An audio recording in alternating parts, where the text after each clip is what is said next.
Welcome to Monster Man. Arr! Guess what, Jackie? What? We have a return guest tonight.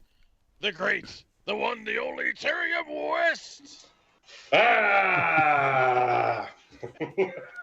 See, that's what I like. A guest who Okay. args. You are a There Monster you go. Man.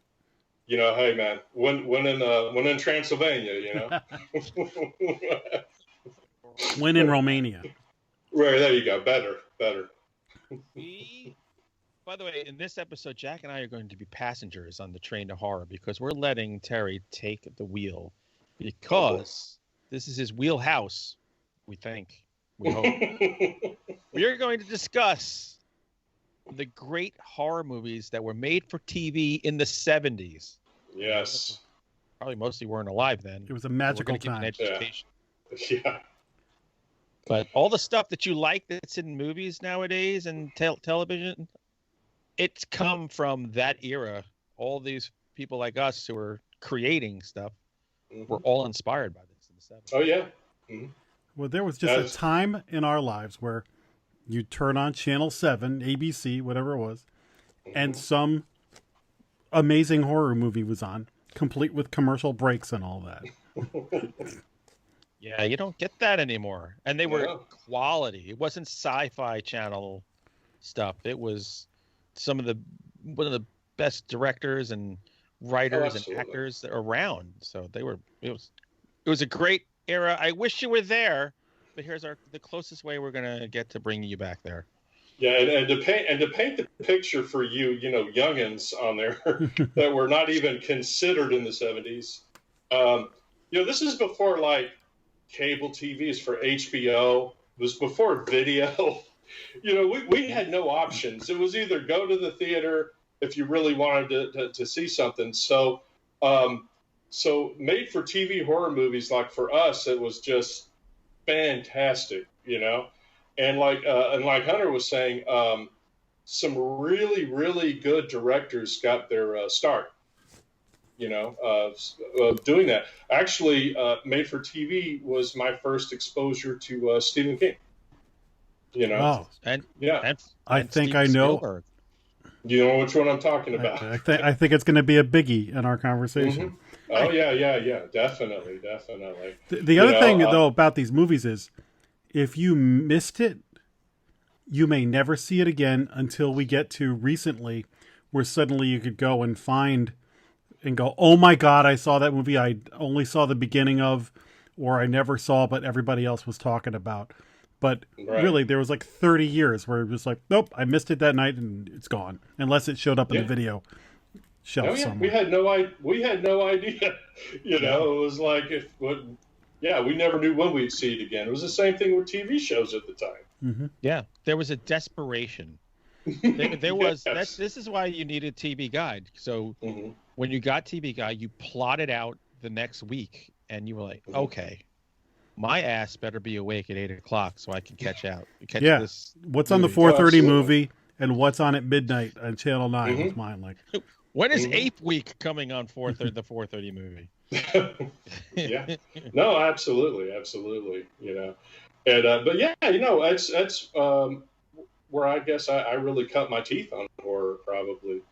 I went to the drive-ins and I saw the ones that were that were playing for a weekend and then gone type things. But also too, what I try to tell my kid a lot, this was before you could really get away with what you get away with now on TV.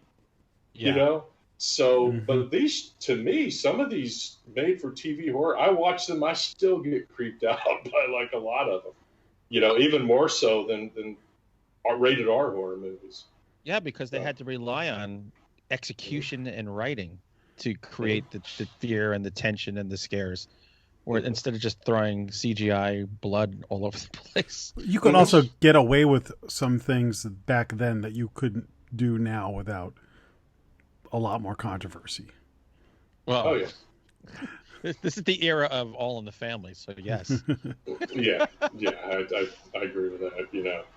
So all right, well, I pulled up. I don't know how you guys want to do this, but I've got the IMDb top 50 made-for-TV horror thriller movies. Well, hit us with some of your favorites, and let's see. Okay, let's go from there. So go some of favorites and some ones you think maybe we have no idea. Because there's a couple you're going to mention. There's a couple you're going to mention that I'm going to lose my mind to go bananas on. So we might as well get those out of the way. Okay. All right. Okay. So I'll start with, I guess, I'll go from like a little bit down and work my way up, but gargoyles. Loved gargoyles. Richard Mall. Oh, that's right, Mr. Yeah, Nightcourt. Mr. Nightcourt, yeah. You know, but yeah, I love that movie. Stan Winston. Gargoyle. Bernie Casey. Was it Bernie Casey was the gargoyle? Yeah, he was in there. But yeah, that was I one of my favorites. I mean, for years tried to find that on I think one of my crowning glories was going to like a horror con and getting it on VHS. Yeah. Like, because it was so hard to find. Yeah, That's got young Scott Glenn in it too. Yeah, Scott Glenn, that's young? Right. Are we sure he was young? He seems to have been born old. I just remember the look of the gargoyle. I didn't care about anything in the movie as a kid. Just the look of the gargoyles was enough. Right. Because they were freaky. I watched this movie a couple of months ago. It's on Tubi TV or something like that. Yeah. And I had seen it maybe like once. It was an afternoon. I remember I was in our kitchen and I turned it on, saw part of it, and then I ran into the like living room to get onto the bigger TV so I could watch the rest of it. And going back and watching it now, and I'm like, wow, this really has like a Land of the Lost vibe to it. Those gargoyles are like channeling Sleestack big time. They're like Sleestack with wings. Those bird-like faces. Things on the chessboard. I think the only thing if I were to throw like a little criticism at the film, the thing I don't like about it is they show you at the very beginning as they're running the credits, they show you the gargoyles and it's like, oh come on, man. Yeah, well, you're right. For us, it's like, we know how you should do it. It's like, but as a kid, you're showing me a monster right off the bat. I'm so excited. Well, yeah. I was thinking they're probably like some producer up there going, man, these people, that's too much dialogue, dude. It takes too long to get to the monster. I will show them right during the credits. Yeah, because that's counter programming back then. Right. I remember watching Dracula, Prince of Darkness at like midnight. It takes like so long to get to the Dracula parts that I'm like bored, terrified. Bored, terrified. Yeah, better get the terror in early if you can. But that's a perfect movie to start this off with. So if it's on Tubi TV, I'm watching that later. Oh yeah, Tubi's great. I mean, I was really for a free app. Oh man, I got some incredible stuff on there. Yeah, I've been rocking 70s exploitation movies on Tubi because they seem to have everything. Mm-hmm. So I'm loving that. Oh, yeah. All right. So I'll move on to another one. Like I said, I'll leave the really juicy ones for the top. But one that I always forget was a made-for-TV movie, Duel. Yes. Oh, yeah. Dennis Weaver, Steven Spielberg. Yeah. Great movie. Great movie. I showed, like, my kid, he's 12 years old. And there's a lot of stuff I show him from, like, my time. And he's just like, it's nothing.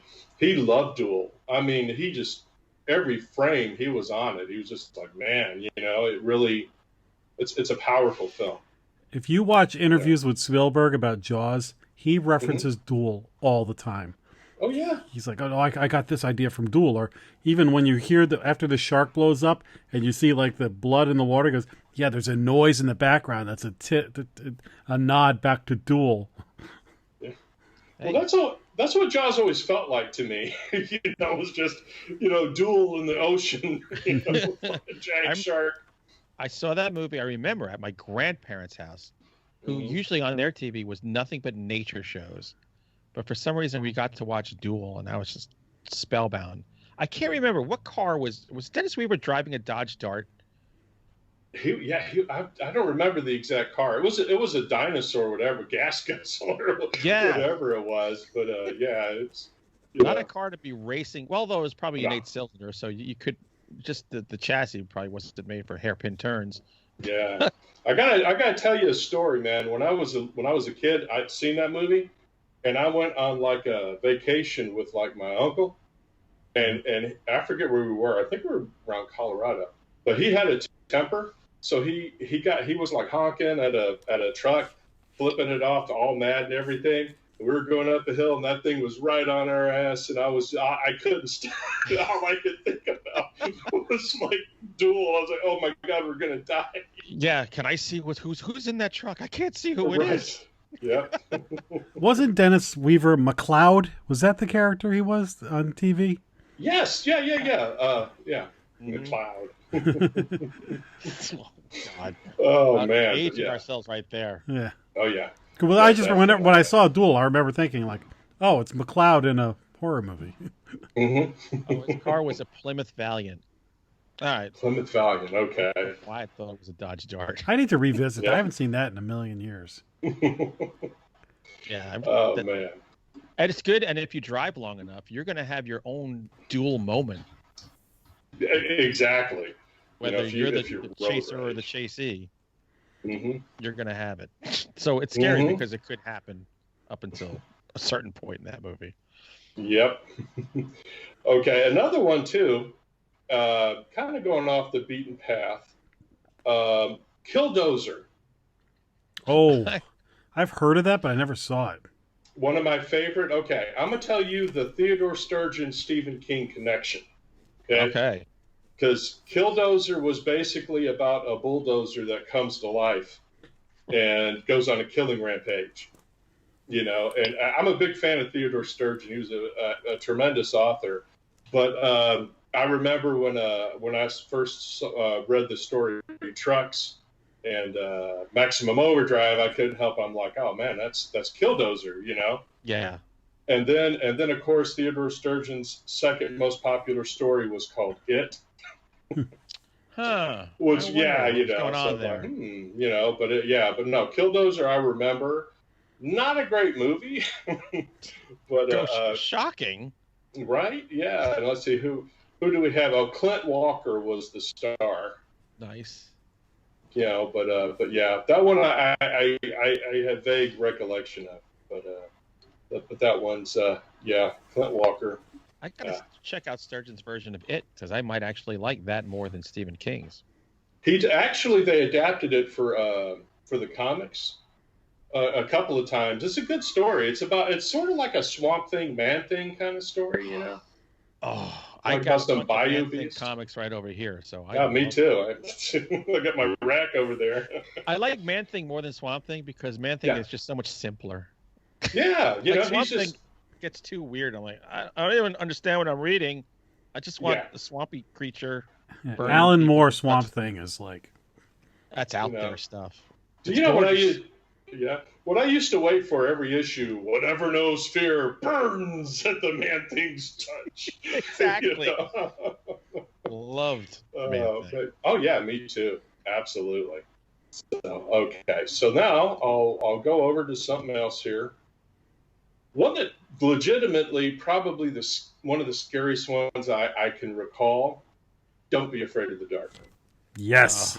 That's absolutely terrified me. Yep, me too. And it's so cheesy when you watch it now, you know, because they have like they built the big, you know, oversized sets like Land of the Lost or whatever, and the little guys with the things. The little guys kind of look like Chaka.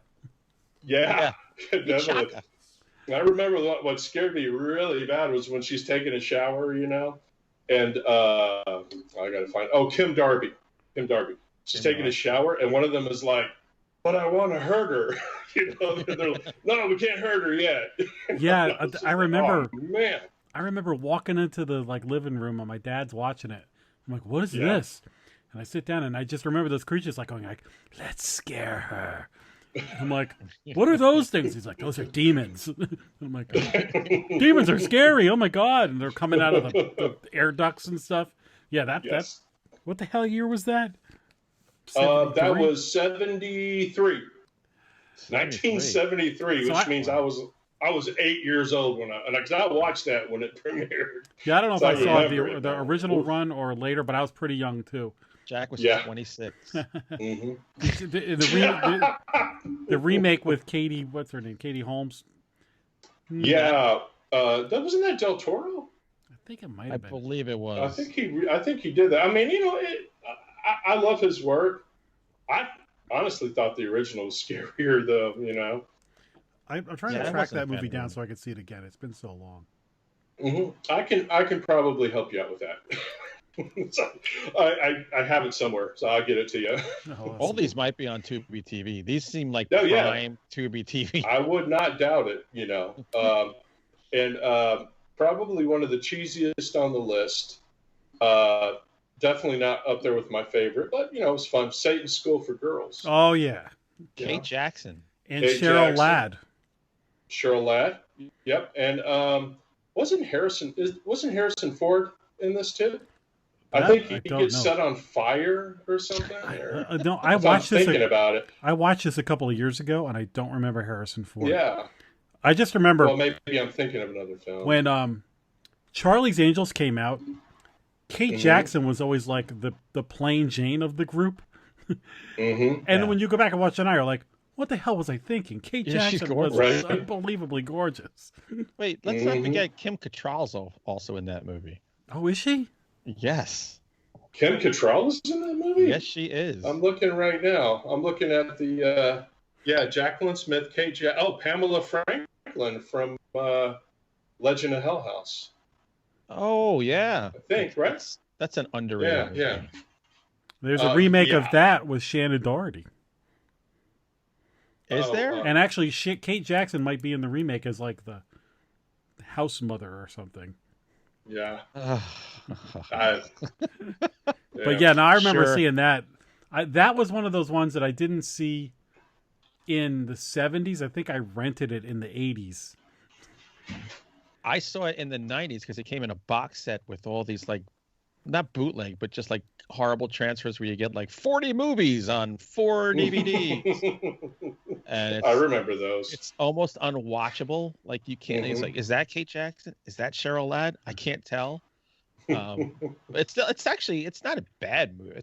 We see nowadays. It's great from a nostalgic standpoint because you never realized as a Charlie's Angels watcher, you're like, wait, Cheryl Ladd did something with Kate Jackson before Charlie's Angels?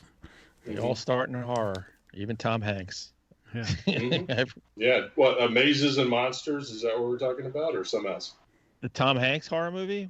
Yeah. He was in like a crappy slasher horror movie. Oh, really? Yeah.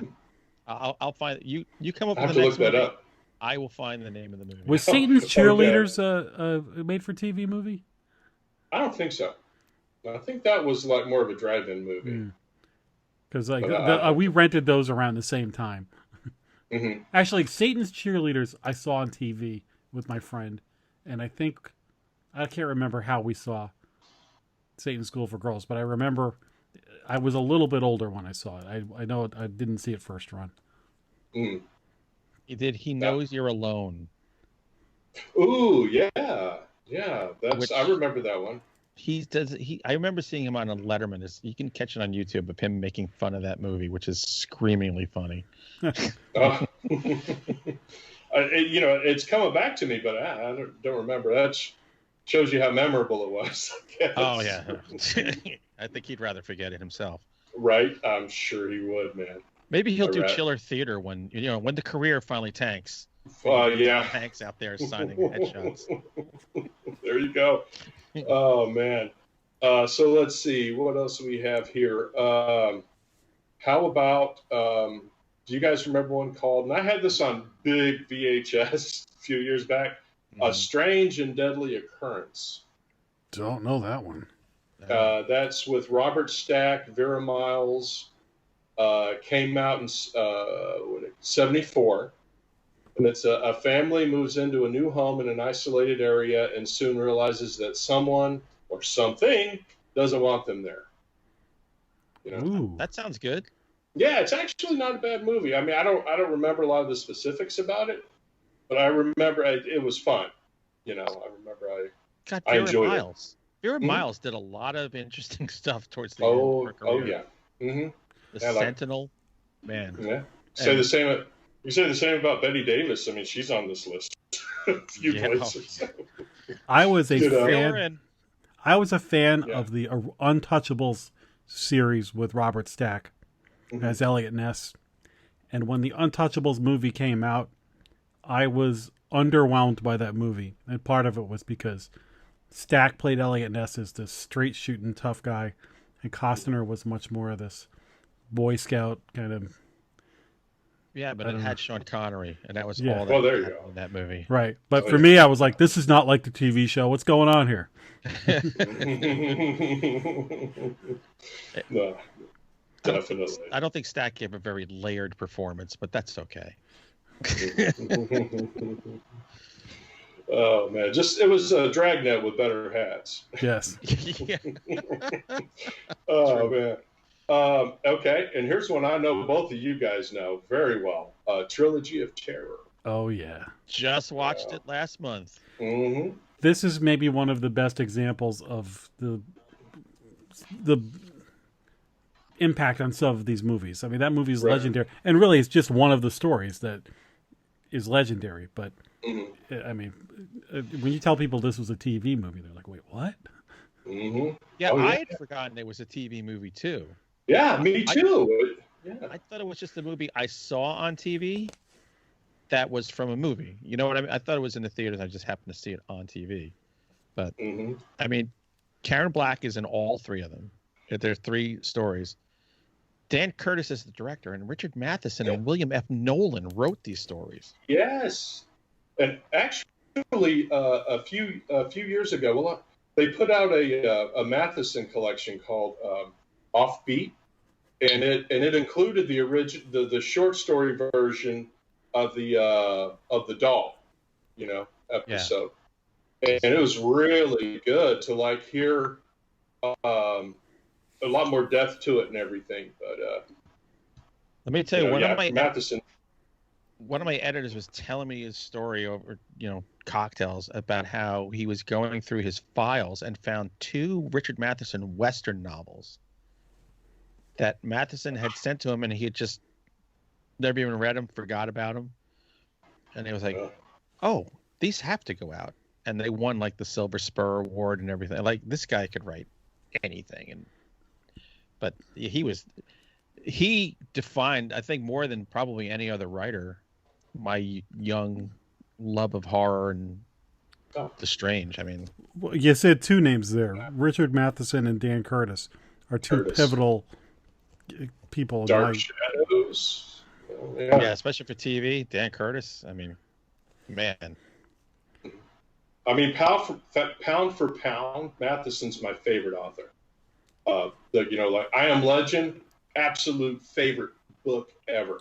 Yeah, I've read that thing. I don't know how many times. I have the audio book. I listen to it every couple of months.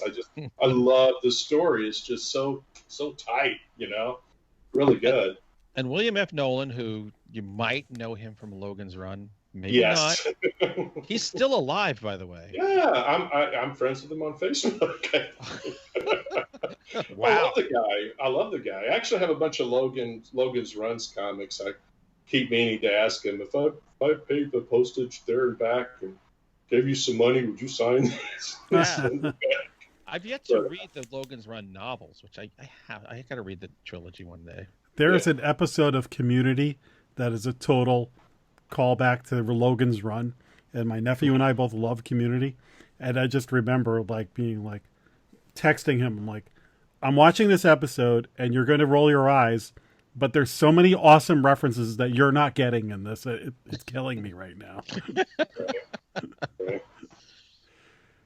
Well, it's funny because what you said about how you rented one of those made for TV horror movies, and you didn't realize it was a made for TV horror movie. The dead giveaway was always the dip to black. Mm-hmm. Yes. For the commercial cut. Why are we fading? That's a weird kind of transition. And I remember I would just go oh, no boobies. But the thing is, when you go back and watch them now, it's we can put on our memory goggles and be like, oh, okay, this was on TV, so they had to build in breaks. And I actually remember running to go to the bathroom or get something to drink, and did I get back before commercial ended? So when you're like trying to introduce somebody younger to this, you're like, you have to watch this, but the pacing's a lot different than you're used to. Yeah. Just a little bit. You know, it was good enough for us then. Ants. Oh, Ants. Suzanne Summers. Yeah, I saw it. I remember that night. The poster's the best thing about the movie. Yes, I wasn't crazy about ants. I loved anything with ants. Like Them was one of my favorite movies. It still is one of my favorite. Empire of the Ants. I love that movie. Empire of the Ants. But William Shatner, wasn't it? Or? No, he's Kingdom of the Spiders. Kingdom of the Spiders. Joan Collins. Yeah. I love that movie, man. So cheesy, like obviously fake giant ants. Jack, when you edit this episode, you have to put up the poster for Ants. Yes. When I first saw that poster, it was Suzanne Summers' cleavage with ants all over him. You know, all over her cleavage. And I kept thinking, and I always said, I wonder if those are real. The ants. I'm talking about. You know, because how could you? I would have a hard time having like 200 ants on my chest. Well, you know, like for a you're picture. Young, and you want to make it, you do what you got to do. Yeah, right. There you go. Maybe. Yeah, Jack. Right. It's one of the best movie posters for a TV movie. It's probably the best. Oh yeah, very salacious. You know, they knew what they were. They knew what they were. The audience they were trying to get with that one. By the way, Jack, Linda Day George is in this. Oh, it's called All Star. I saw this. I just don't remember that much about it, but I'm getting the picture right now, so I can. That's for later. All right. I can remember I have just flashes of certain scenes from that movie. I remember, but I totally remember like getting fired up, like we're watching Ants tonight. Like yes, yeah. And then being underwhelmed by it. How long ago did you say you watched it? Like recently you watched it? No, I watched it the night it was on. Oh, okay. All right. Yeah. That was the only time I ever saw it. So if I watched it now, I'd be watching and going, I don't remember any of this. Oh, God, I remember that scene. So. I've seen it within the last 10 years. I know. Because I get into these animal and bugs attack jags where I'm like a month of just nothing but those. So I watched it in one of those. Oh, gotcha. All right. So now I'm going to go to one that's very high up on my list. It's not the number one spot, but it's very close. That's Salem's Lot. Now you're talking. That piece of crap. I was absolutely horrified by that movie, man, or by the miniseries, actually. You know, that was 2 nights a week apart. Mm-hmm. And the first, imagine trying that now, right? The first episode ends with the kid in the coffin sitting up. Yes, it's just terrifying. And so the first half of that. Man, I vividly remember watching Salem's Lot, and I'm a huge vampire fan, and this is part of the reason why. The vampires were so great. The first half of the movie takes its time getting to know everybody, so you're kind of watching it, and there's a few scary moments, but you're like, come on. But the parts that do happen really make a lot of impact. Then the second half of that movie is just like scene after scene of like tremendous vampire stuff. But I remember watching it, and there was like equal amounts of like, that was a really scary moment. Ha ha ha! It's David Soul, or that was kind of funny. Like we were laughing at it and loving it at the same time. It was like the 70s in a nutshell. Yes. Oh no, absolutely. And you know what's great about Salem's Lot overall is when King wrote that, he really went back to the old folklore. That when the vampires came back, they went for their family and loved ones and people that they had a connection with because they were easy. Yeah, you know what I mean. And of course, a lot of that too. The whole legend, like during these pandemics and plagues, people would be delirious and they'd say, "Oh, I saw my dead husband," and dig him up and go, oh my God, his fingernails have grown, and and they stake him. He's a vampire, But he used that, and I had never really seen that done before. Like on a big scale, because I remember the whole town's like, I had this, weird dream that my grandmother, came to visit me, and it was just, that's how they multiply, and that's how they feed, is they go back to people that they have a connection with, And when you talk about things that you might have trouble getting away with now, is the first two victims in that are two kids. Yeah. And one of them is Straker takes the kid and then leads him to the vampire. Hey, just like Humanoids from the Deep. First victim is like a 10-year-old kid falling off the boat and getting yanked under the water. By the way, Jack, you're going to be disappointed in me. I've only seen Salem's Lot once, and that was when it came out. Wow, I've seen it so many times. But it's on Shudder now, right? Yes, I watched it last week. So I got to check it out. How long is it? Like 3 hours on Shudder? Yeah, about 3 hours. Three plus, I think. Yeah. All right. Now I've read the book a few times, and I've gone back and read passages from the book.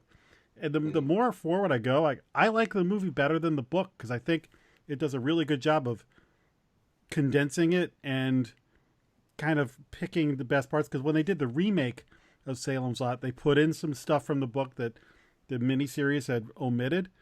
And I was like, I don't know if it really works on film as well. I mean, I thought the remake was an abortion anyway, but... Yeah, I haven't seen it. I've wanted to. I just haven't been able to find it anywhere.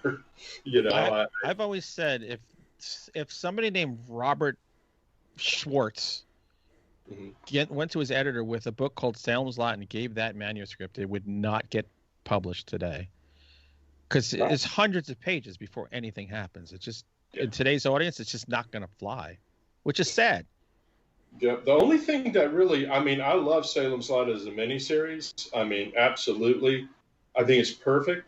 The only thing I would have liked to have seen more from the book was the whole, because it's in there, but it's not really touched on. You don't see the flashback.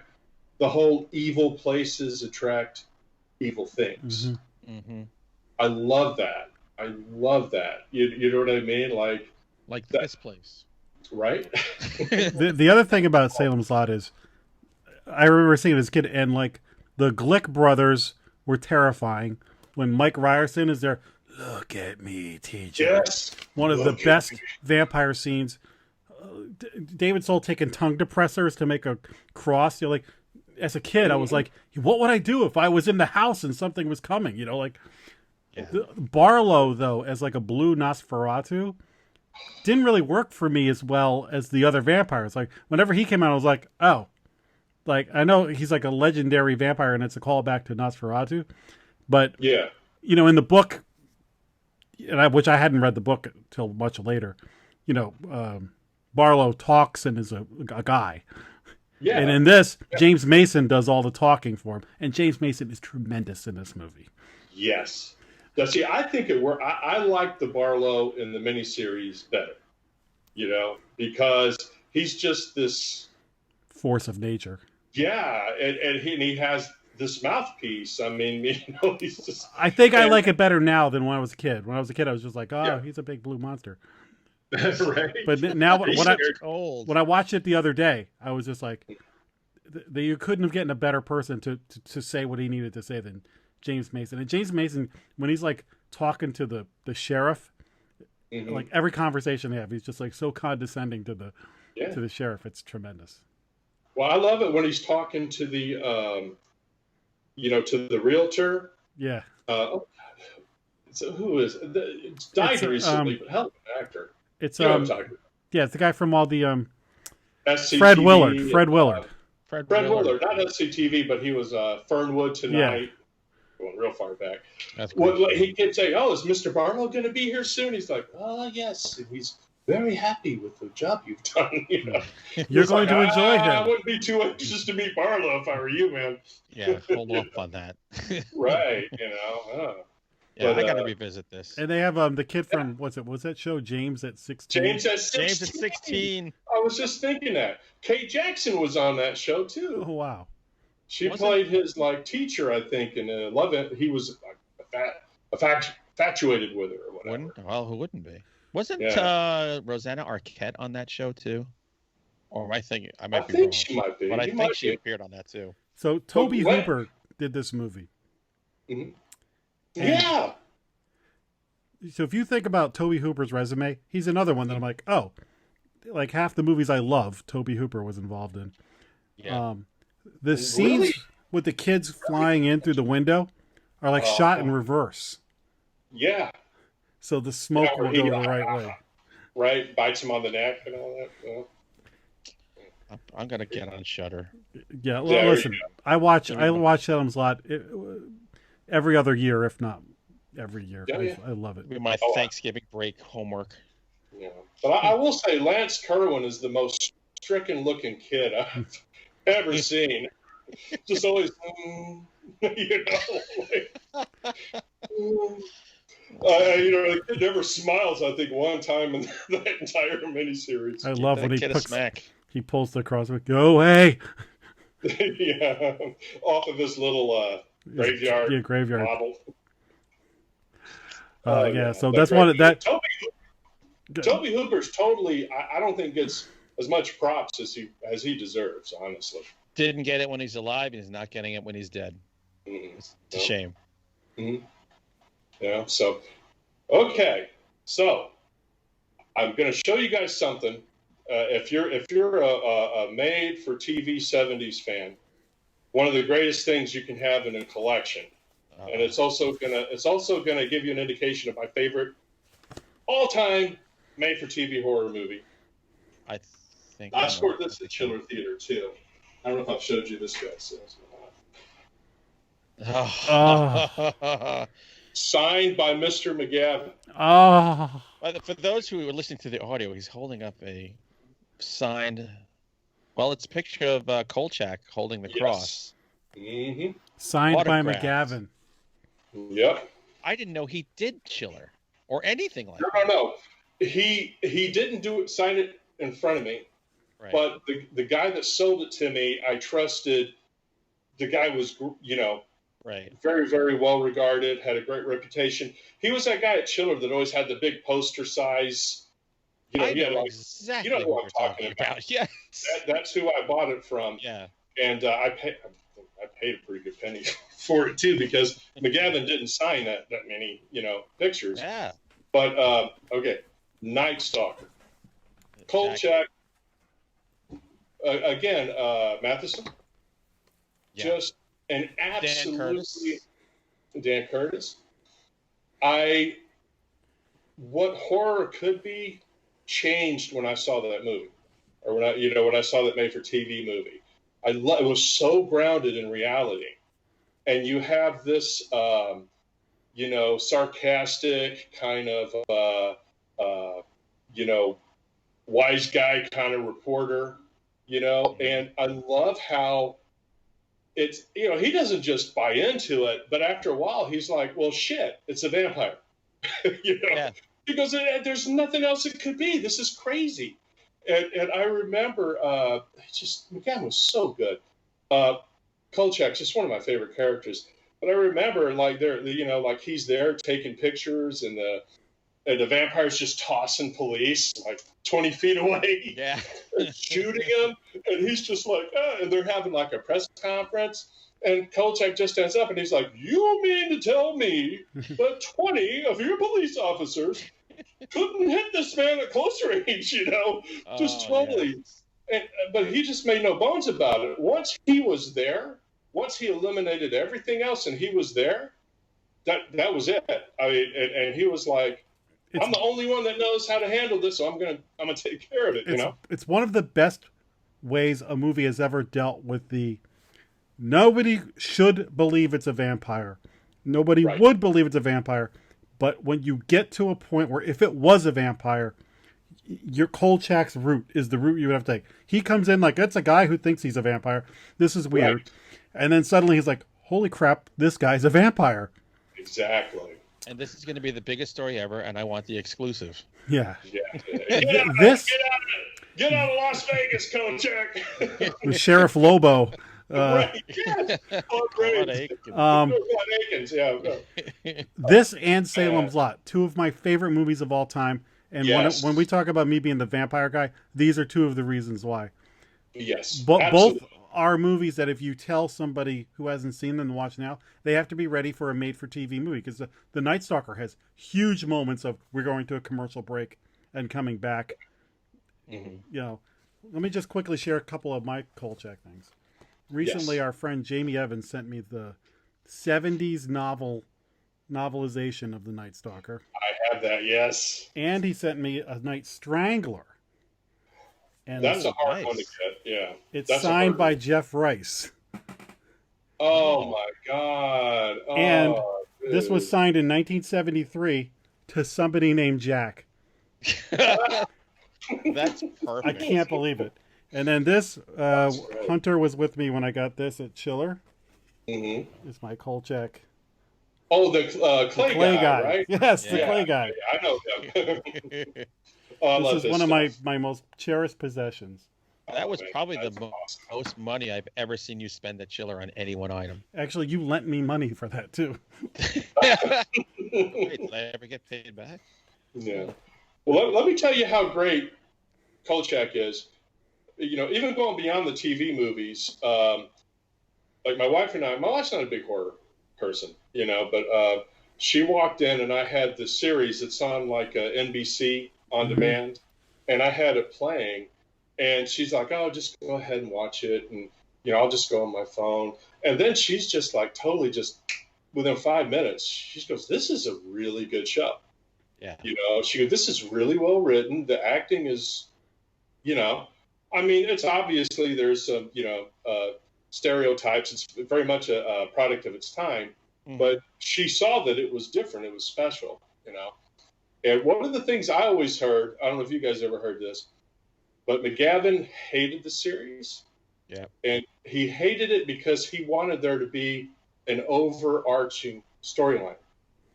He said it's Monster of the Week. It needs to have, he wanted it to be what the X-Files would go on to be. Right. You know, where you have this, and the only callback to the only time an episode tied into anything in the past was there was an episode called The Vampire. With the female vampire. With the female vampire that came out of Vegas. Yes.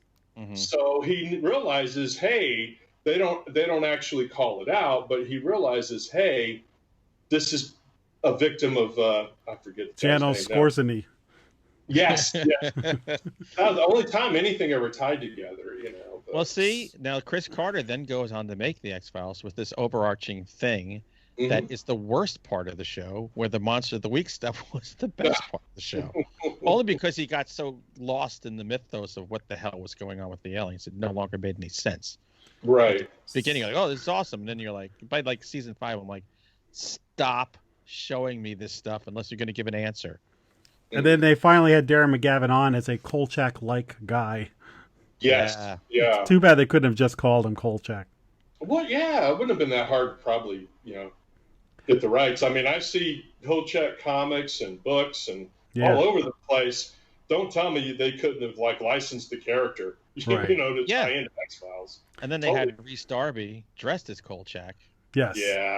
Yeah. So I saw the series first. Yeah. And I remember the night it premiered, I slept over at my friend Tom's house.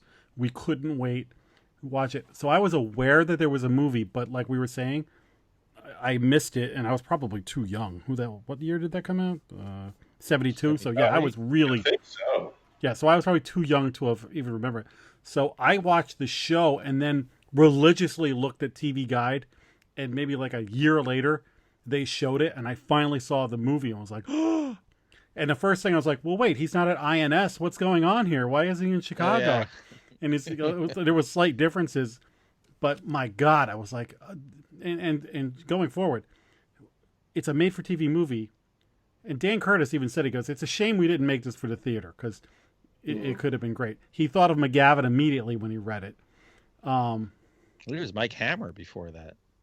Yeah, so and then he goes on to be the old man. Yeah. In Christmas Story. Yeah. Oh, he was great. Putting a vampire in Vegas is brilliant. Yes, absolutely. And that's Matheson wrote adapted the novel. Mm-hmm. Yeah, we have our friend Janine Pipe over in the UK who has never had she ever even heard of it when we mentioned it to her? I don't think so. So you can't find it in the UK. Like you can't even stream it. So we're gonna do one day. We're gonna hook her up where we'll stream it from here and watch it all together, like on Zoom or something. Oh, let me know when you're doing that, please. Yeah, we can spread the love. I just got the 4K Blu-ray of it. How many versions do you own? I own 2 versions of the movie, and I've got the DVDs of the series somewhere. I've got the complete box set, but it's DVD. It's from a few years back. Yeah, I have that. It's both movies and the whole run. I've only watched Night Strangler a couple of times. Mm-hmm. It's a retread of the first one. Oh yeah, but it's got Oscar Goldman in it. So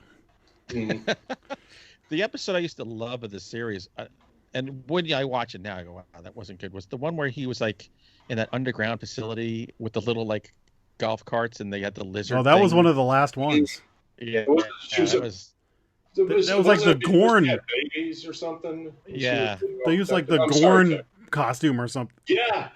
Well, the costumes they were getting from the Lost in Space closet. Seriously, they were just repurposing Lost in Space monster costumes at that point. So that's how you know it's ending. The highlights of that series for me were the zombie, the moss monster, yes, the witches, and then there's the one with the I don't know if it takes place like in the Jewish neighborhood. So the Golem. Yeah, what Golem. Golem, yeah, I think so. Yeah, that one is tremendous. And then there's one with like a doppelganger that's really good. Mm-hmm. My 2 favorite was the Mummy, the Eric Estrada, I think, where the guy wants to cut his heart out, and the headless guy on the motorcycle. Swordman Baker. Swordman, yeah, that was good. We used to play Swordman Baker with a wiffle bat on a bike. Yeah. Oh man, we can talk about Kolchak all night, but I'm going to jump then because there's another Dan Curtis movie from the 70s, Vampire. He did Bram Stoker's Dracula, made for TV with Jack Palance. Jack Palance, yes. Yeah, I have it. Actually, I have the Elvira video version, but another one I saw. That one I saw on TV. Another one. It's like I walked in. My dad's like, "Oh, Dracula's on." I'm like, "Who's this guy?" He's like, "Oh, that was like the first time I ever saw Jack Palance." Mm-hmm. That was on Amazon Prime not too long ago. Yeah, I remember this. The scariest part to me was he gives a baby to his brides, and you see them like, and they raise their faces up, and they're just like blood everywhere. And I remember it freaked me out. I'd never seen anything like that. Do you know killing a baby on TV? That's pretty. Yeah. It was off camera, but still. Do you know who Dana Gould is, the comedian? Yeah. So he's like an expert on movies, and I heard him on some podcast once, and so I'm giving him credit for where I learned this. That version of Dracula, I believe, is where the whole the girl looks like his old love came from. That's not in the book Dracula. And he said, so all the stuff like the Bram Stoker and all the other movies that came ever, this is the one where they first did that. And suddenly that became like the thing that everybody latched on. And which, when I watch a Dracula movie now and they do that, I'm like, why are you doing that? Well, things get weaved into the mythos as it goes along. And I think that's actually kind of cool how something 100 years can become canon. Mm-hmm. Yeah. Children of the night. What music they make. He was such a whack job. I've heard a lot of actors talk about how they were terrified of him on set. I don't blame them. I would have been terrified of him too, I think. That's a fun one to go back and watch because it's got such 70s aesthetics and music to it. Oh, definitely, yeah. Well, a lot of the, the Thriller videos that Elvira ended up repackaging with Thriller Video were at Hammer, the Hammer House of Horror series. Oh, yeah. Which were all on I guess BBC, when they first came out. So a big Those chunk pretty there. good. I like those. I just saw them recently, a couple of years ago. I was like, oh, these are actually good. I had never even had a chance to see them before until, I think, was it Shudder put them out there? Somebody did. They were on Shudder for a bit, yeah. Yeah, I breezed through those. I was like, oh, this is so cool. All right, what's next? Since we're on the subject, I didn't mean to interrupt, guys. I'm sorry. No, I wanted to move on to the next one, so go ahead. Since we're on the subject of classic monsters, especially ones that, taking that monster and doing something that really had never been done before or differently, Frankenstein, the True Story. Oh, geez. Frankenstein, I know that title, but I don't think I saw it. Oh, yeah. Brilliant. It's in that one. Here, I'll look it up. I can picture the actors, but they're not popping up in my head. I remember it was a 2-part miniseries, and basically, when Frankenstein first, it's James Mason's in it. Again. Let's see, I'm pulling it up now. James Mason and who played the monster? Here we go. Jane Seymour. Go. Right. Yeah, she's in it. Leonard Whitney, David McCollum. But what was great about this movie is that Dr. Frankenstein, creates a creature, brings him to life, and he's beautiful. I mean, he's perfect. If you can see the poster there, he brings him back, and he's just, gorgeous, looks 100% normal, but he slowly starts to decay. Starts to fall apart, And Jane Seymour, actually, there's this great scene where she's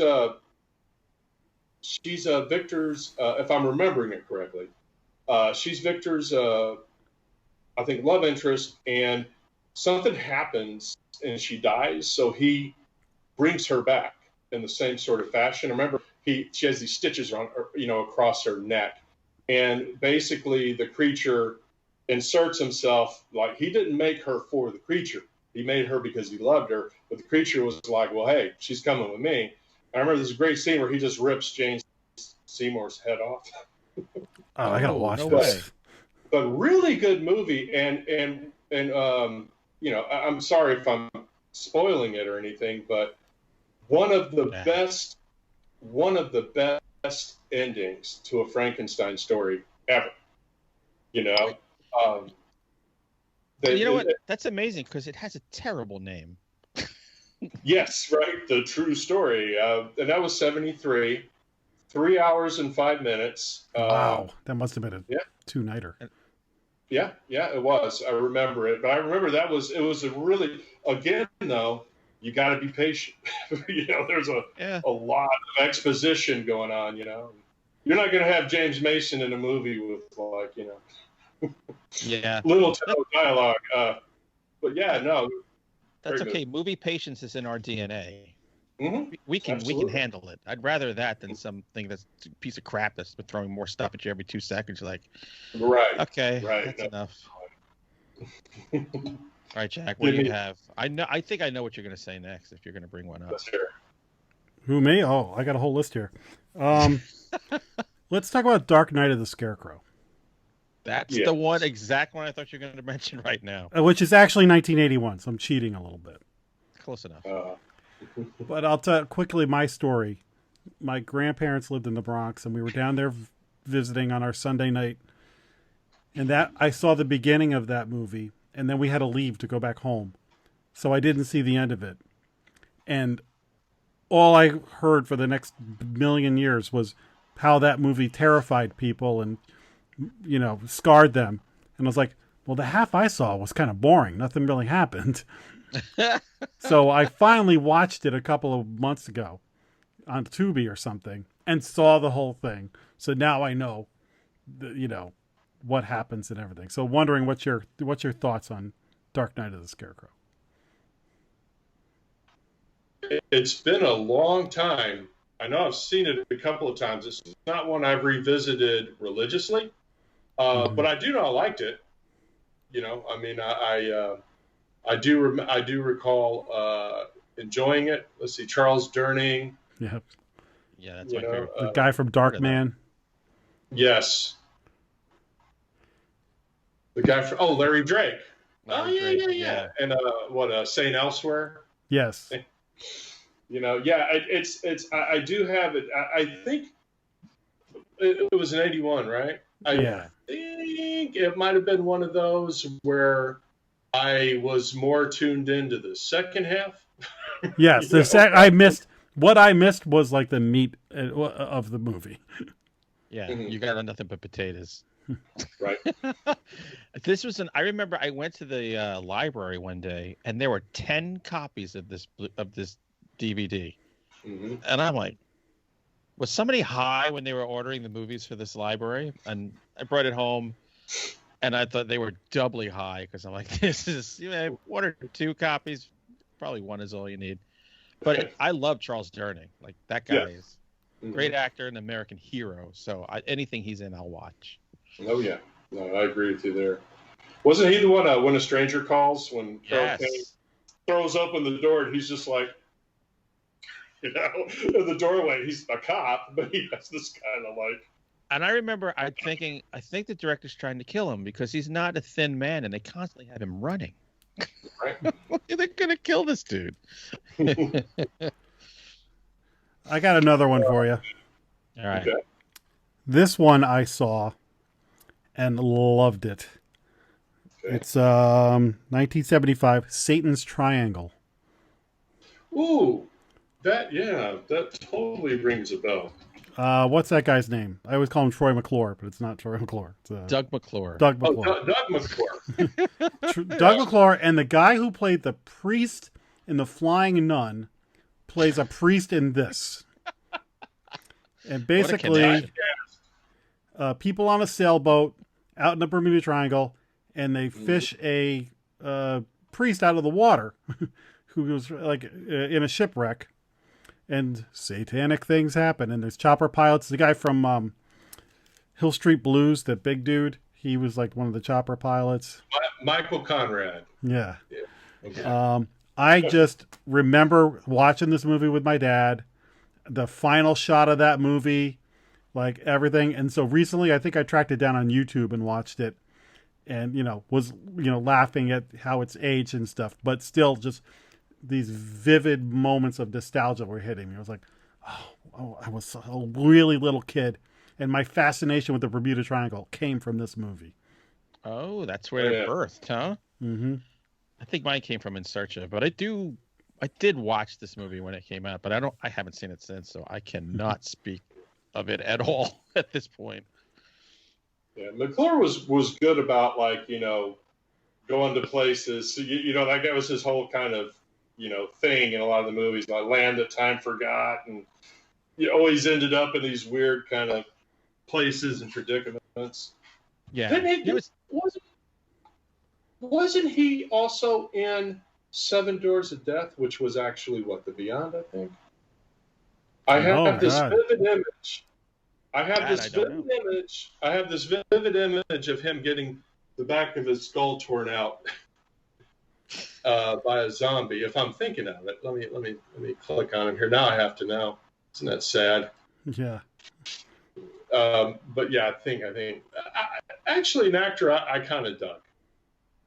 He was in so many things as a kid that I was just like, he was the man. Like, I wanted to be Doug McClure when I grew up. Right. I guess that's the parody probably of on Simpsons, right? Mm-hmm. Troy McClure, wasn't it? Right? Yeah. Troy McClure. Mm-hmm. Hi, I'm Troy McClure. You might remember me from. Anyway, his last movie was called One West Waikiki. Oh, that was a TV show. I'm looking at that. Oh, he was in Cannonball Run 2. Humanoids from the Deep. Humanoids from the Deep. That's right. Yeah, Warlords of the Deep. Man, he's a lot of stuff. Yeah. All right, anyway. And it's sad that people don't know who the hell he is anymore. And probably. Oh, yeah, I know. Okay, I got another one for you. Yeah. This is, I believe, on ABC, 1979, simply called Vampire. I believe E.G. Marshall was in it. And the bad guy, the vampire, was the blonde guy who's been in a million things, but I can't remember his name. But he's like the prototypical, like, charmed villain. He may have even been in Goonies or Ghoulies. I mean, I think he's like, I think it's the wizard guy in Ghoulies. But it was a made-for-TV vampire movie. E.G. Marshall. I remember watching, like, circling that in the TV guide and watch it. Haven't seen it since. I could probably track it down and watch it. But anybody remember that one? That one I don't. Jason Miller's in that movie from The Exorcist. Huh. Stephen Bochco wrote it. So you're talking about, didn't he do Hill Street Blues? Yeah. Mm-hmm. So there we go. We're coming full circle. Right, what year was it? I'm not 79. Oh, 70. Jessica Walter is in that movie. Oh, here it is. Mr. Van. No, that's 1992. I don't think I saw that. I don't think I saw that one either. I saw it. It real has a real like TV show feel to it. I think like they're doing like a construction site and they unearth something. That's all I kind of remember. Huh. How about Tarantulas the Deadly Cargo from 1977? Of course. That I remember. Yeah. That one I have it bookmarked. I knew we were going to do this. I was going to go back and watch it, but I just ran out of time. But I just remember like bits and pieces of that. I remember the plane crashing. I remember something with using oranges to attract the tarantulas or something. I remember a kid with a tennis racket holding a tarantula. But what are your thoughts on that one? I just remember that being a ton of fun. Yeah, I mean, yeah. The creepy crawlies are, to me, fun is an appropriate, way of just expressing it. Yeah, Let me tell you, it's got Claude Akins in it, so we're going right back to Night Stalker. But it also has Tom Atkins. Oh, who was in a Night Stalker episode? Big swinging dick himself, and one of my personal heroes, Howard Hessman, because. Oh yeah. Oh, I'm sorry, I went to college to be Dr. Johnny Fever. Sorry, Tom Skerritt was the Night Stalker, not Tom Atkins. Oh, my bad. That's all right. Well, I got one. I got one for you guys. I think it was a made-for-TV, but it's one of. You ever try to recall a movie and you're like, was that really made, or am I? Yes. Look at it. I'm gonna try to say the title the way if I remember. Oh yeah. Oh yeah. Is it Dirk Benedict in that? Dirk Benedict. I saw that the night it came out. I think I did too. Yeah, so the guy was turning him into a snake. If I remember correctly. Yeah, and you had the guy from Cool Hand Luke, the prison warden. Oh, he was in it too. Oh, Strother Martin. Yeah, Strother Martin.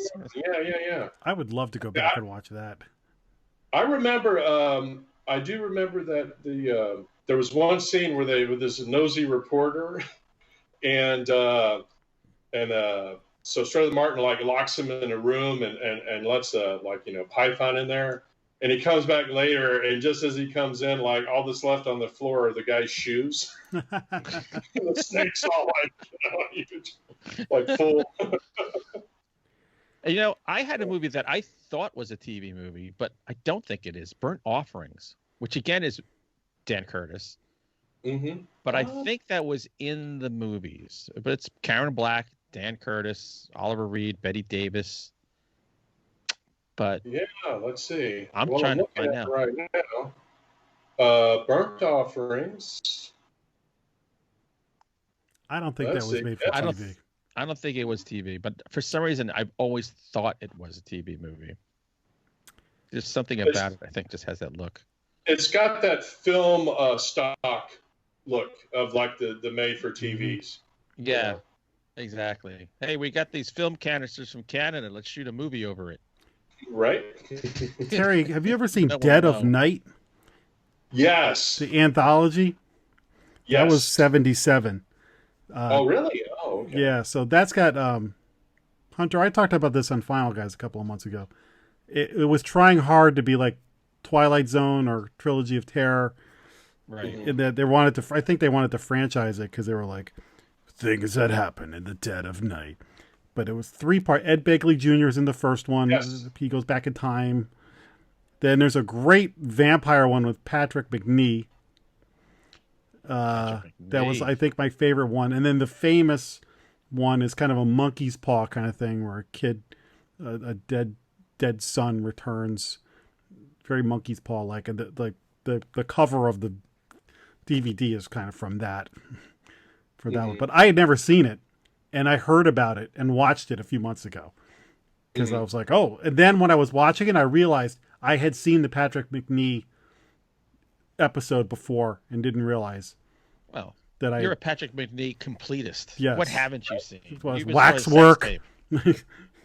This was written by, one of the writers was Matheson. Mm-hmm. There we go.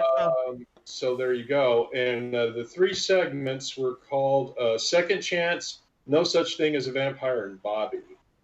And I do remember it. I don't remember. I need to watch it again. Definitely.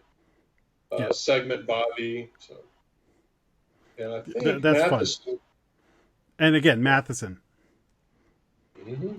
God, I'm almost hoping we're quarantined again so I can just watch movies. Right? I can't go to work, honey.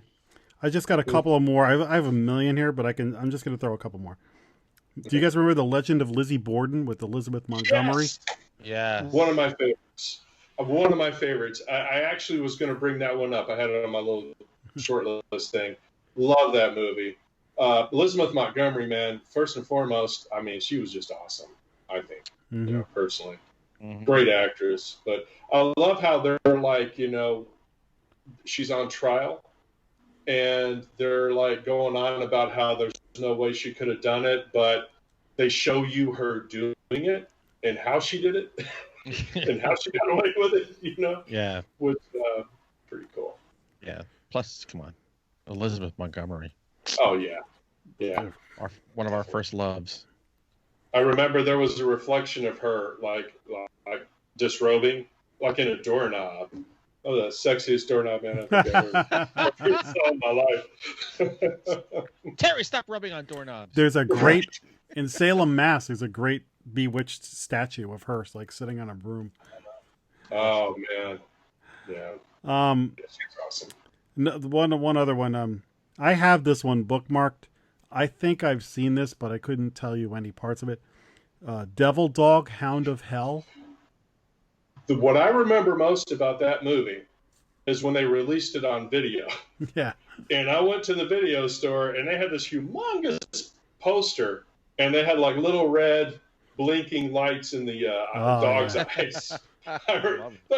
That's all I remember really about that one.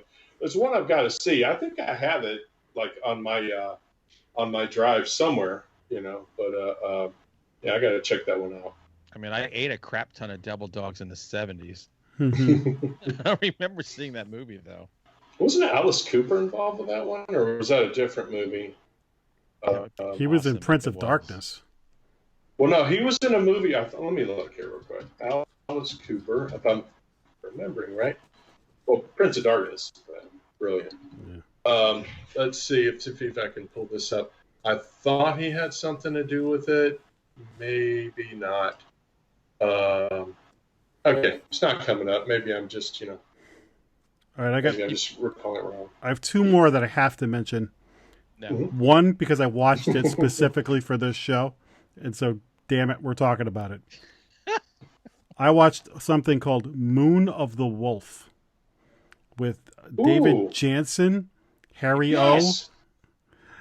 And it's a werewolf show movie that is pretty B movie. Very little werewolf. Like kind of the TV movie level. Like we watch it. When the hell are we going to see the werewolf? And you see the werewolf for 2 seconds and everything like that. So I am not imploring anybody to run out and see it. However, if you're a werewolf completist, this is an interesting little one that I had never heard of. And I was like, oh, David Jansen. Got to check that out. Where did you see it? On Prime, I think. Oh, there we go. Or one of those. Mm-hmm. Haven't seen that one. Was that could have been like a murder mystery. If I remember, it was a bunch of people sort of in this location, remote location. Southern town. Right. It was basically a murder mystery with a werewolf. Yes. If I remember it correctly. Which is like one of the great things about werewolves is when you could make it a murder mystery. Who's the werewolf? Right. Oh, Monster Dog. Alice Cooper, Monster Dog. Ah, okay. Monster Dog. Close. I laugh, but I would kill to be in a movie called Monster Dog. I'd love to have that on my resume. And another one that I think I saw part of, but worth talking about. You guys ever see Look What Happened to Rosemary's Baby? Yes. I just bought the novel at a used bookstore last month. I think Patty Duke Aston is in that. Mm-hmm. Good old Patty Duke. Did she play twins? No. Oh. But it doesn't get great reviews. I don't remember much about it. It's one of those curiosities. I'm like, oh, someday I should just watch that and see how bad it is. Well, the book is on my TBR pile, and I got it for 25 cents. So there you go. Got to be good. I think I'm gonna throw that in the same category of Omen 3, Final Conflict. Just forget both of those wherever in the continuity. I watched Omen 1, 2, and 3 about 6-8 months ago. And I had only seen the Final Conflict like once in the 80s or something. And I was like, oh, yeah, this is kind of painful. Yeah. Why did I do this? I never watched the Omen TV show, the series that came out. I didn't even try. There was an Exorcist TV show that supposedly season 1 is great. Fox, season 1 was excellent, and then season 2 was not excellent. Yeah, that's what happens. I have to watch it. Have you guys? Do you guys get Hulu? Yeah. They have a Hellstrom. You know, Marvel Comics. I tried, man. It's. I couldn't. I tried. Yeah. I got like four episodes, and I'm just like, okay. That's all I need. That's all I need. I'm done. I'm out. I trust your opinion. I'm not even going to dip my toe. It's done. it's off the list. Yeah. So I've got a huge list here, but I think I don't need to talk about anything else on mine. You got anything else? Hunter? No, I was here. I just wanted to enjoy just listening. I've been writing stuff down for things I have to either watch that I never watch or read. Most of these are revisits. There's one called Crowhaven Farm that appears on all these lists that I have bookmarked, but I'm going to have to a day I'm working from home. I think I'm going to have that on in the background. I don't think it's a Friday night main feature. I'm curious. But now that we've done this show and I don't need to have something to talk about, I'll probably never get around to it. Well, at Crowhaven Farm, we make the finest marmalade in all the land. Well, here's what I'll do real quick. I've got this list of 50 top. There's probably a couple of hundred of these movies. There are a lot. But this is some guy put this list together, a person, I don't know, Camp Slasher 66. I'll just read them off real quick. Okay. Is that his Christian name? Camp Slasher 66. All right, that sounds like his Christian name. Mm-hmm. That's Mr. Camp Slasher 66 to you. Now it makes sense. All right, here we go. Reflections of Murder. Never heard of it. No. Never heard of it. Bad Ronald. Ronald's on lists I've seen. I have not seen it. Norm. That's one of his faves. Yeah, I've seen that. I think I'm not bringing back memories. The Screaming Woman. With Olivia de Havilland, Lorraine Stevens, Joseph Cotton from 72. Jeez. Home for the Holidays. I've heard of that. Jessica Walter, Sally Field, Julie Harris. That's on the list I have. Mm-hmm. When Michael Calls, and I know I've seen that one. AKA Shattered Silence. Right. Have not seen it, but read about it. Ben Gazzara, Elizabeth Ashley, Michael Douglas. Yes. Yeah. Can we quickly, Ben Gazzara, the bad guy in Roadhouse, in my opinion, greatest introduction to a villain in movie history is Ben Gazzara and Roadhouse, singing "Life Is But a Dream" and just swerving his car back and forth and running people off the road. It's the greatest introduction to a character ever. Oh man! All right, let's get through these real quick. Revenge with Shelley Winters. Manny. From 71, yeah. All right. Who Slew Annie Rue? That's not on here. I'm just bringing back memories. Scream Pretty Peggy, Betty Davis. From 73, a sculptor hires young college girls to take care of his elderly mother and supposedly insane sister, both of whom live in an old family mansion with him. That one I don't think I've ever seen. Betty Davis, though. I'll have to look it up. A Taste of Evil. Barbara Stanwyck, Roddy McDowell, William Wyndham, Barbara Parkins.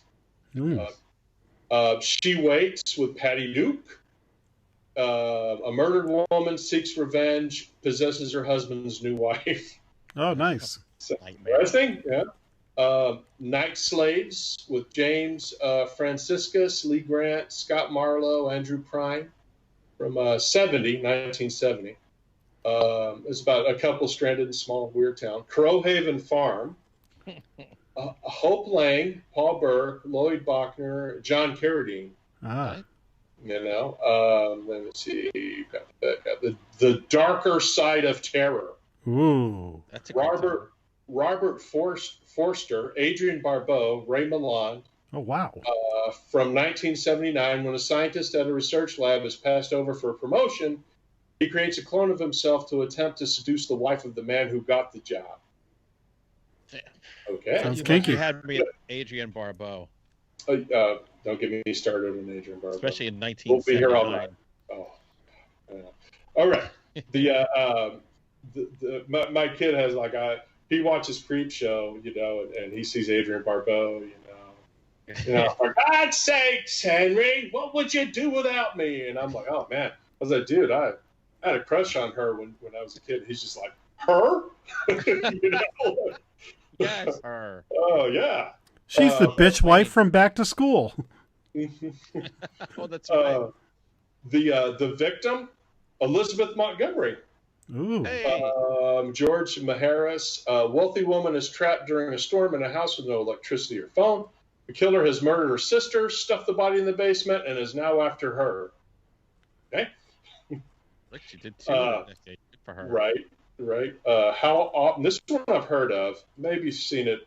How Awful About Alan. And that is with About Alan, Anthony Perkins. Oh, that's on my list. Yeah, Julie Harris. After an 8-month stay in a mental hospital, a tormented man comes home to live with his sister, but a mysterious boarder may be trying to kill him. Howling in the Woods, Barbara Eden, Larry Hagman. What? What? Yeah. Are you kidding me? Yeah, I've never heard of that.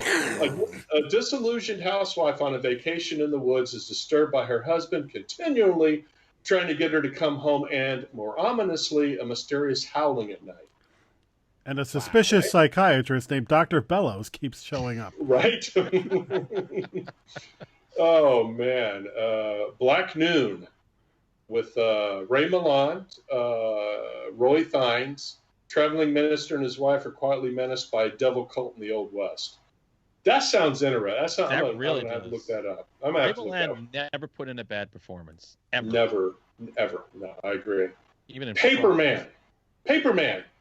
Dean Stockwell, Stephanie Powers, James Stacy. This has got to be late 70s. 71. 71, wow. Mm-hmm. A prank that starts with a group of college students creating a fictitious person so they can get a credit card develops into a plot that takes a murderous turn. Ooh. Yeah, sounds interesting. Stephanie Powers. Heart to heart. Oh, yes. Escape with, let's see, Christopher George, William Wyndham, Marilyn Mason, Avery Schreiber. I just saw him on a Match Game rerun the other day. Oh, really? Caveman, right? He's in Galaxina. Ever see that? Yeah, Galaxy. I love Dorothy Stratton. I love Galaxina. That's a Love good Dorothy movie. Stratton too, man. That was a tragedy. Yeah.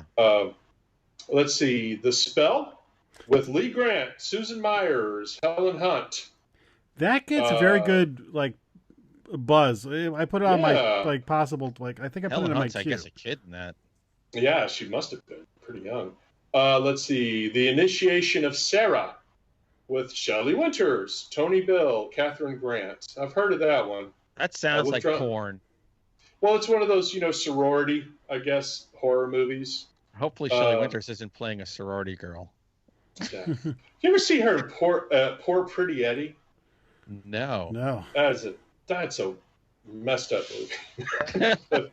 but she's pretty. I love Shelley Winters. Man, was fearless. Beautiful starlet in her day, man. But when she was not intimidated or afraid to do any role. She would just lay it all out there, and I admire her for that, man. I think one of the best actresses. I love Roseanne. Mm-hmm. Yeah. She was grandma, right? Yeah, she's great. Mm-hmm. Then we have The Possessed, starring James Ferrantino, Harrison Ford. That's the one where he gets set on fire because he's like canoodling, trying to get a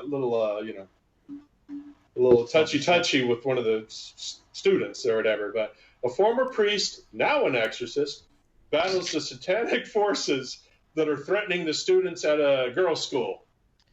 Okay. I hate to tell you, it doesn't work that way. Pretty much got to be a priest to be an exorcist. But... Well, I thought that was kind of hand in hand. There's a movie. I don't think it's a TV movie, but it's a '70s movie with Tom Selleck called like Daughters of Satan that I have bookmarked to watch. That I was like, what? Tom Selleck was in a Satan movie? I got to watch that, but I haven't gotten around to it. I think that's on here. But here's one. I mean, I'll skip down a little bit because I know we're probably getting close to, running out of time or what have you. This one I remember, but God, I got to see it again. The Norales Tapes. What? I heard of that. I've heard of that. I never saw it. It sounds a lot like another movie. Listen to this. An investigative reporter stumbles onto an artist that has made a pact to come back after his death to sculpt a statue of a demon using human blood and clay. And that's Dan Curtis, Claude Akins is in it, Roy Thynes, Don Porter, and Angie Dickinson. Angie Dickinson. Yeah. Mm-hmm. Oh, yeah. Love Angie Dickinson. What year is that? Yeah, 73. I gotta look. I'm gonna watch 73. A lot of these men are on YouTube. A lot of them are on YouTube. So. God, here's one. YouTube. Yes, here's the one that jumped out at me. I got to check it out. It's Savages, and it's Andy Griffith, James Best, Sam Bottoms, and Noah Berry Jr. Berry Jr. Mm-hmm. Ben Campbell, a 22-year-old gas station attendant in a small desert town, is looking to make some extra money.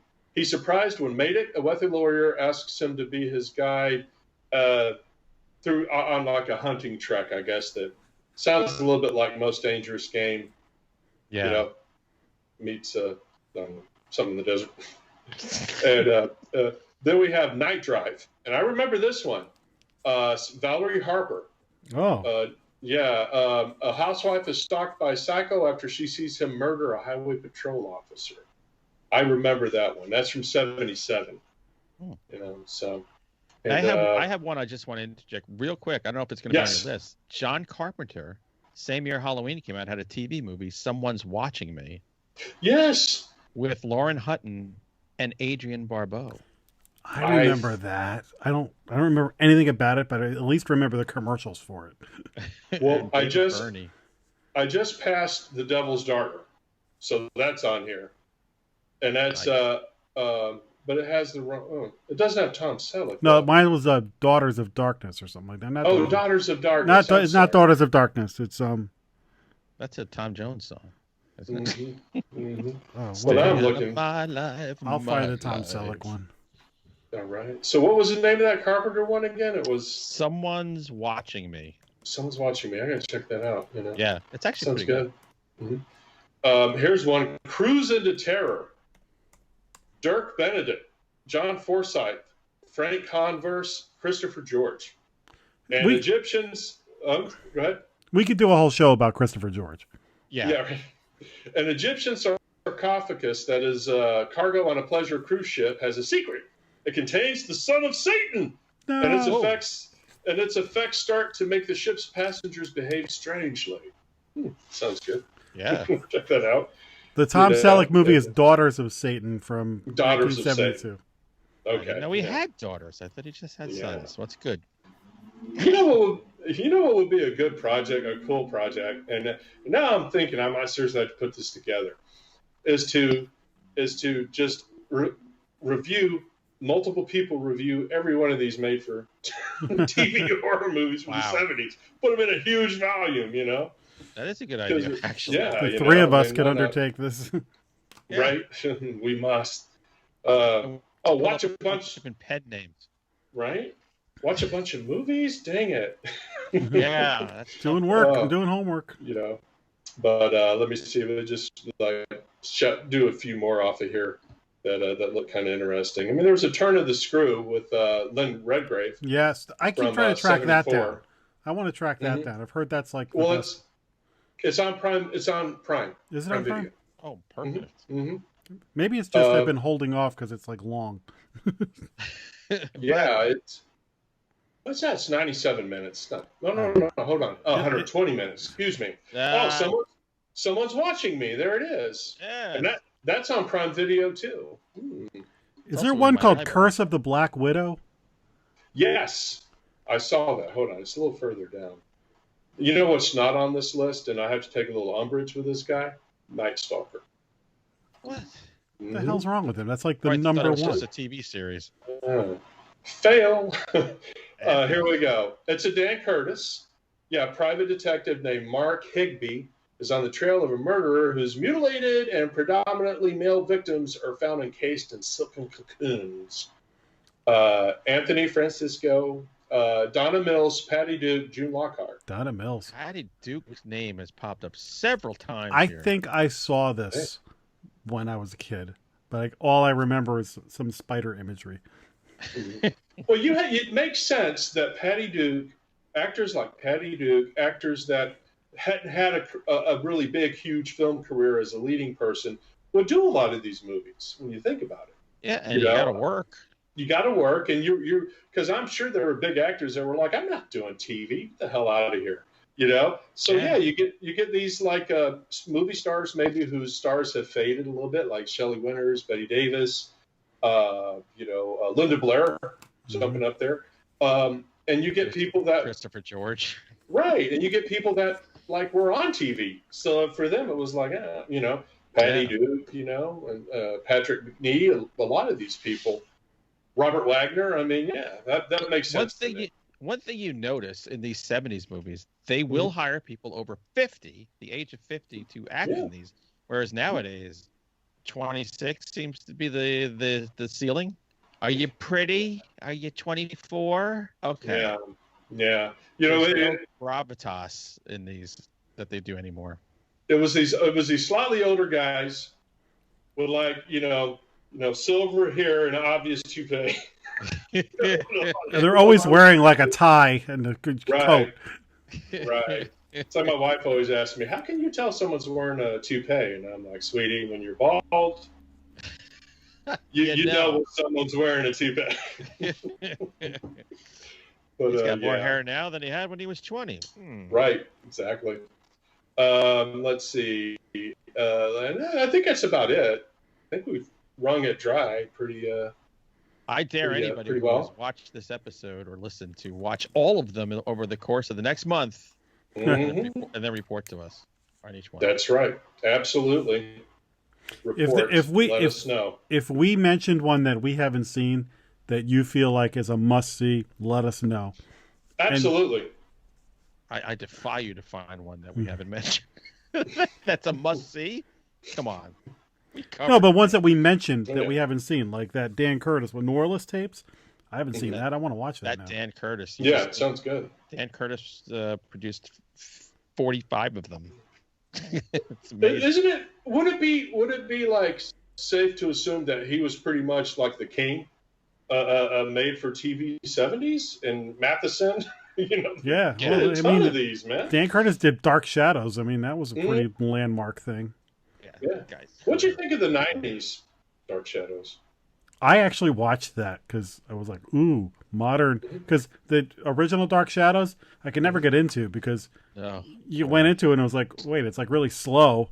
I wanted to watch vampire action and it was like people talking. So I never really I watched some of the Dark Shadows movies and they never did a whole lot for me. It came and went so quickly that I don't remember. I just remember Ben Cross was an interesting Barnabas Collins, but I don't remember. I enjoyed, remember Cliffhangers in the 80s? Yes. The Dracula and Cliffhangers I loved. Huh. Yeah. Remember the Dark Room? No. It was an anthology. Yeah. It was an anthology. As a matter of fact, I saw it the other night. It was on one of those. I think it was on.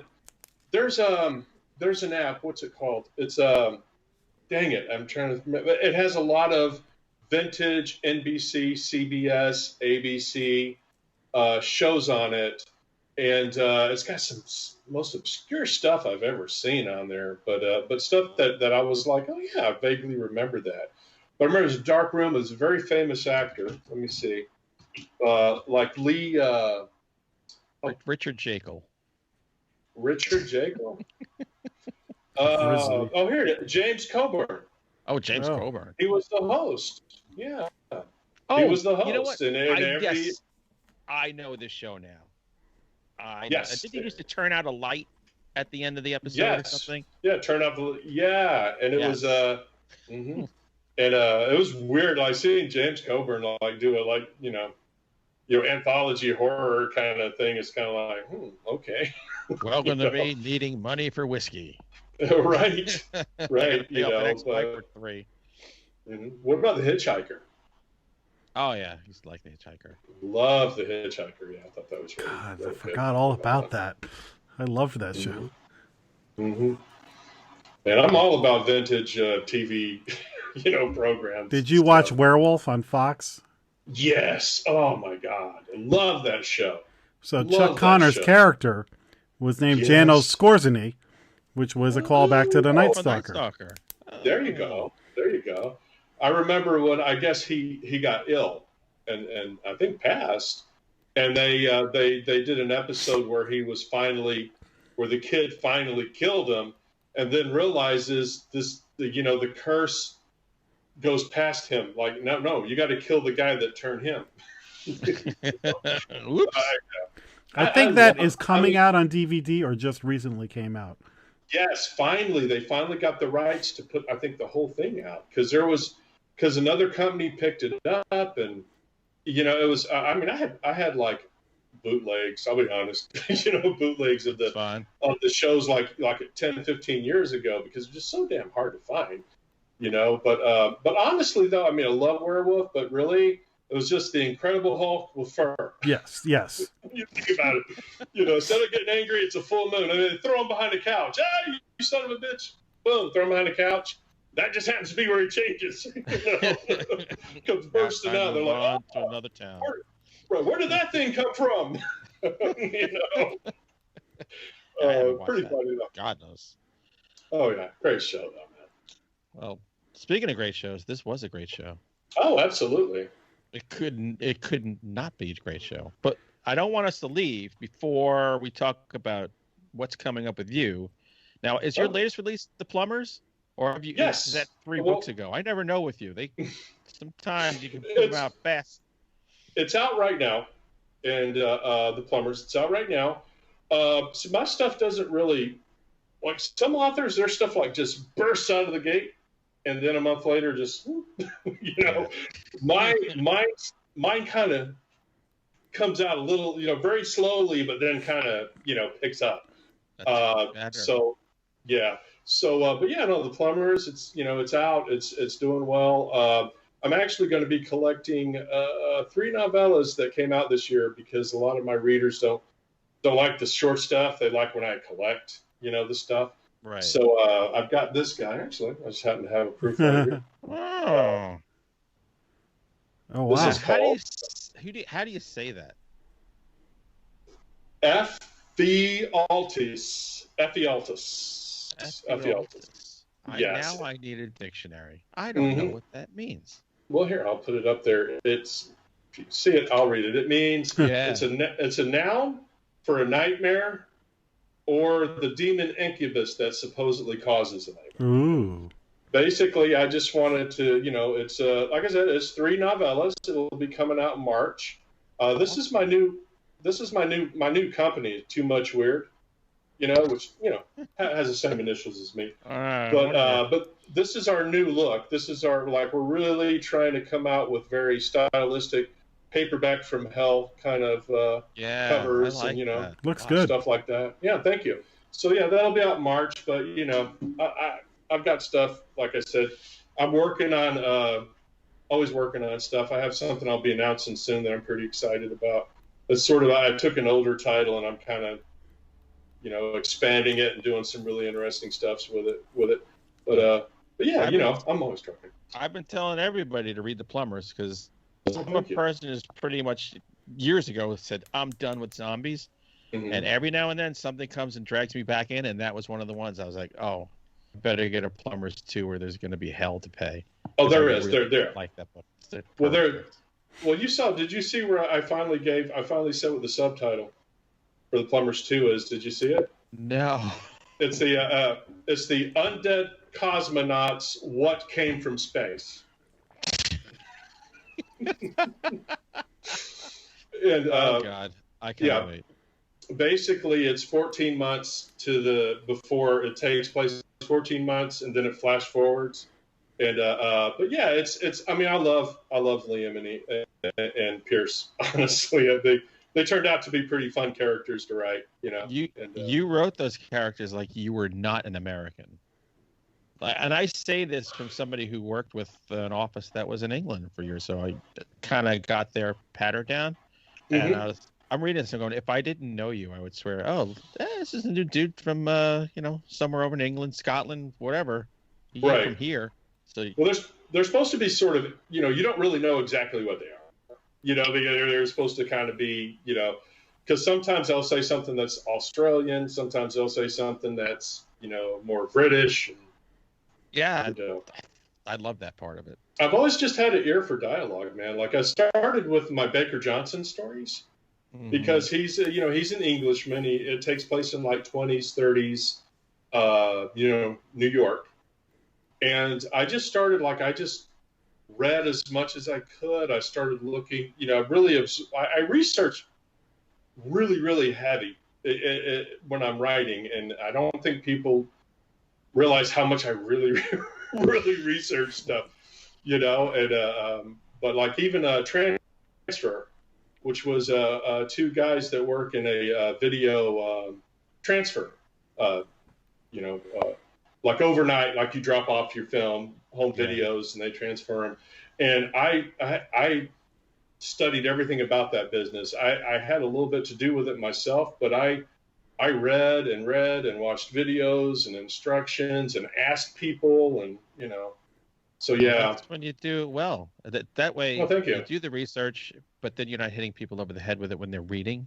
Mm-hmm. Some people do that. You're like, oh, okay, I get it. You read a lot of books on the subject. Mm-hmm. Mm-hmm. If you just make it natural and flow and just enhance the story, that's the way to do it. Yeah, because the plumbers, they'll say things that only a plumber would understand. But it's not like, it's not so heavy, and really it was scary when I wrote The Plumbers because I had a couple of pretty big UK reviewers requested it, and I was just like, oh shit, but they loved it. And it's funny. It's like I'm like a Southern guy. I grew up in Texas, and I have a hard time pronouncing words I've never read before. I'm terrible. But I write so much better than I speak. Thank God. But yeah, no, it's fun. I love researching. I love being in that zone where it's like, this is what this guy does. Well, let's find out what the hell he does. What's everything involved with it. Yeah, no, it shows. Well, thank you. I'm a big fan. Well, thank you. You know what? I'm a pretty damn big fan of you there too, Mr. Shea. And you too, Jack. When you God and bless. I put out, Terry, when you and I put out scratch and sniff books, Jack's gonna be all over us. I know, right? Or the pop-ups. Oh yeah, the plumber's pop-up book. Right, right. There goes another monkey wrench. Yeah, where are the sexy chapters? Oh man, well, we still got stuff to talk about too. I'm so behind on projects and all that, but still trying to get that Car Next thing going, man. Well, whenever, let me know. I've just got to make the time and get it going. But when I do, I'll reach out. Awesome. Yeah. All right, Jack. All right. Do your wrap up, Jack. Up. All right, Terry. Thanks a lot. This was a blast. It was everything I hoped for and more. Thank you, guys. I love being on this show. Anytime you want me, just got to tell me. I'll be here. We'll see you after the new year. There's a whole bunch of topics we could. Let's do it. The Christopher George episode. By the way, thank you for listening to Monster Men, part of Project Entertainment Network. I put it in there. I showed the graphic at the beginning anyway. So there we go. Yeah. All right, everybody. Thanks for coming. This is going to come out sometime in December, so this may end up being the last thing we do before Christmas. If not, happy holidays anyway. But thanks for watching. Thanks for listening, and we'll see you all next time on Monster Men. Monster Men.